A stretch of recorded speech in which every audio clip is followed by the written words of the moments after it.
les échos des maquis. Non, mais c'est très intéressant de vous suivre. Vous êtes sur l'actualité, vous êtes pointé sur les boîtes de nuit, ce qu'on y boit et tout, c'est ça même, hein, c'est ce qu'il faut. Bon, d'accord, donc vous êtes avec nous.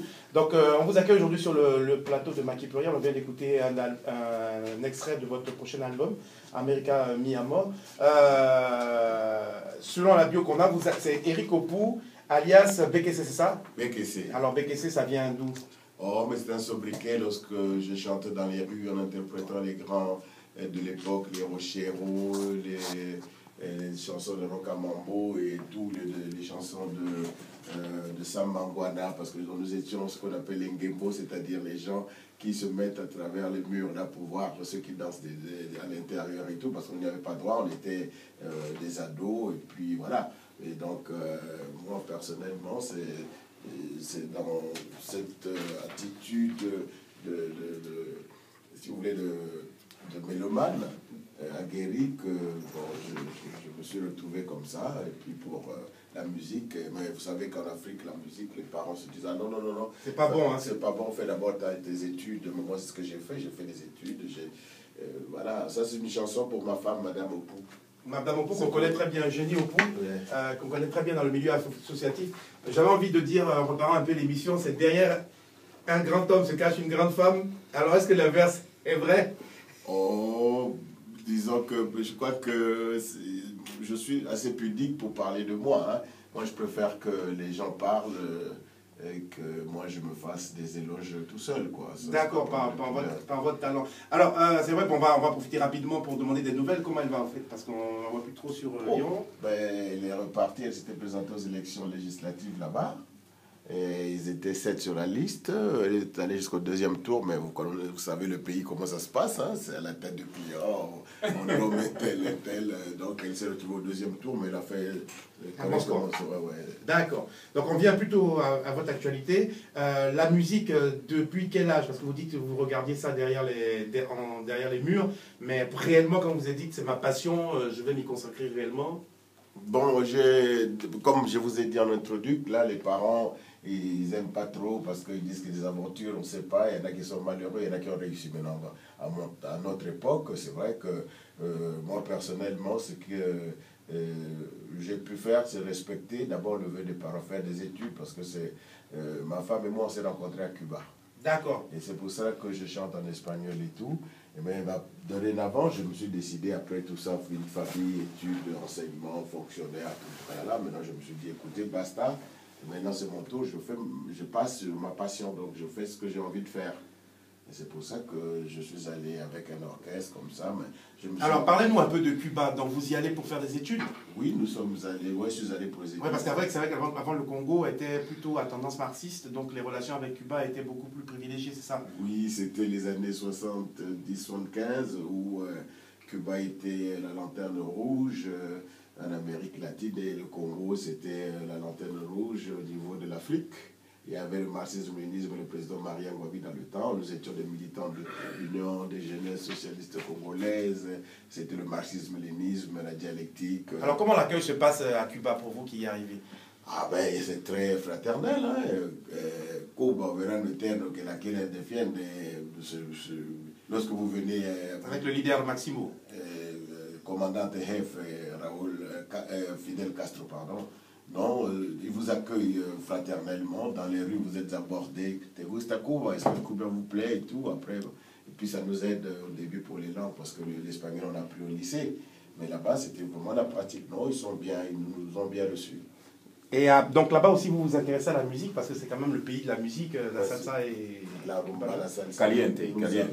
Nous avions un groupe des étudiants congolais de Cuba.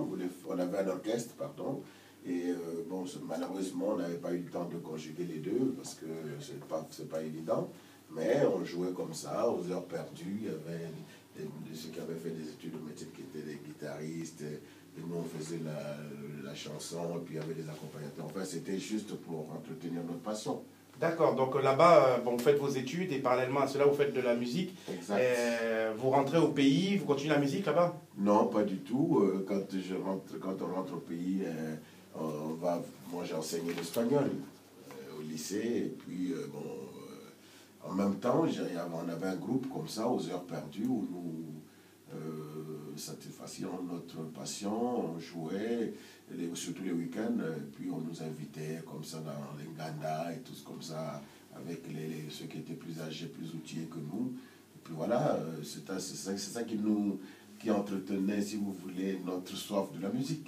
Et là, maintenant, aujourd'hui, vous passez à l'autre stade, puisqu'il y a un album qui est en préparation, qui est bien abouti. Alors, est-ce que vous pouvez nous parler un peu de cet album? Ah, ben écoutez, on vient d'écouter un extrait, America Mi Amor. Pourquoi America Mi Amor? America Cuba de Mi Amor, c'est l'Amérique qui nous a reçus, comme vous l'avez demandé au début. Et puis Cuba, parce que c'est le pays, l'Amérique c'est le continent, enfin l'Amérique du Sud. Et donc, mon hommage à ma chère et tendre épouse, parce que ça fait quand même bientôt 40 ans qu'on est ensemble, hein, mine de rien. Et donc, America, donc l'Amérique, et puis Cuba de Mi Amor, donc Cuba de mon amour. D'accord. Allusion à mon épouse. D'accord, donc là c'est le titre phare de l'album Exact, c'est le titre alors, phare. C'est du cubain, c'est de la salsa? C'est de la salsa, exactement. Alors pourquoi ce choix bon, ça, vous allez me dire, c'est évident, le Cuba, vous y avez vécu un certain nombre d'années, donc... Ben, c'est un choix bien voulu parce que là-bas c'est la salsa, c'est le pays de la musique. Mais en fait, c'est assez complexe parce que j'ai des auteurs qui ont écrit sur la musique africaine et la rumba surtout, et la musique cubaine. Donc la salsa là-bas, dans les rues, les Cubains, eux, la musique, c'est vraiment le second réflexe de leur vie. Hein. D'accord. Donc partout dans les rues, vous les voyez avec des grosses radios, et les gens vous disent, ah, bah, surtout les jeunes filles bien formidables. Bien pimpantes. Ouais. Les mulatas. Les mulatas, et puis parce que les premiers habitants, en fait, c'était des Siboney, des Indiens. Et donc la musique là-bas, c'est vraiment leur truc. Hein. Et ils vous disent, dis-le algo que sea mentira. Donc ils voient une fille, te disent, bon, dis-lui quelque chose, même si c'est le mensonge, mais dis-lui qu'elle est belle, enfin, toujours des trucs comme ça. Donc c'est lié à l'amour, au pays chaud, au tropique, et tout ce que vous pouvez imaginer, quoi. Donc dans l'album, hormis ce titre, qu'est-ce qu'il y a comme autre titre? On aura l'occasion de le découvrir tout à l'heure. Est-ce que vous pouvez nous en parler un peu? Ben, dans l'album, ça c'est, donc comme je vous avais dit en introduction, c'est le titre phare, un hommage à ma femme, je l'immortalise, c'est tout à fait normal, mais c'est rare, mais je l'ai fait. Et ensuite, il y aura d'autres chansons qui vont suivre, c'est la rumba rock. Attendez, je vais vous mélanger les choses. Attendez, excusez-moi, je demande une seconde. Oui. Rumba rock. Qu'est-ce que vous appelez la rumba rock? Ben, une rumba qui est où la rythmique, c'est-à-dire l'accompagnateur de la musique, l'accompagnateur, c'est vraiment un peu comme du rock, quoi. Comme du rock, pas une rumba où on s'attache à la femme, c'est une rumba vraiment qui est chaude, qui est rapide, quoi, c'est ça. D'accord. Juste une question, je voulais juste vous demander si jamais un profane devait faire la différence entre la salsa cubaine et puis la salsa espagnole, est-ce qu'il y a des refrains, ou il y a des techniques, ou il y a des sons qui font savoir qu'on détecte tout de suite la salsa cubaine ou la salsa espagnole? De salsa espagnole, moi je ne connais pas trop, mais moi en tout cas j'ai baigné dans la salsa espagnole, cubaine pardon, parce que je voulais vous dire en introduction que j'ai des auteurs qui ont écrit sur la rumba, disant que la salsa vient d'Afrique. Oui. Les origines comme la samba au Brésil, donc ça vient d'Afrique. Mais disons que je ne saurais pas trop vous dire la différence entre la salsa espagnole. Disons que la langue qu'on utilise, c'est l'espagnol. Oui, c'est ça. Mais à Cuba, il y a des mots qu'on utilise là-bas qui semblent un peu le créole, parce que Cuba, comme je vous l'ai dit, les premiers habitants, c'est les Siboney. Ensuite, il y a les Chinois qui ont fui la guerre. Et puis les Noirs, nous autres qui sommes là-bas. Il y a des gens qui vous ressemblent là-bas. Hein.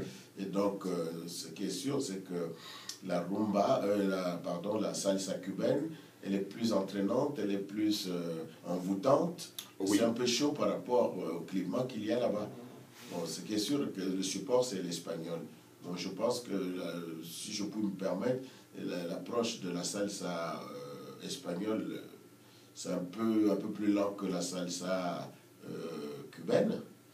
mais que la cubaine, elle est un peu plus chaude, plus pimentée. Quel est le message que vous véhiculez dans le passage de cet album qui va aujourd'hui voir le jour et qui va essayer de convaincre, on va dire, le monde entier? On ne sait jamais, moi c'est mon souhait aussi, c'est le souhait de tout le monde.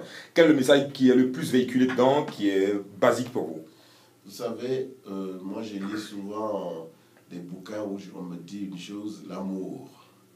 Et vous savez, quand il y a l'amour, Et tout va bien. tout va bien. Et donc, on véhicule Vous l'amour. parlez à un convaincu parce que Tino, c'est spécialiste d'amour sur ce plan. Ah non, c'est pas une question de spécialiste.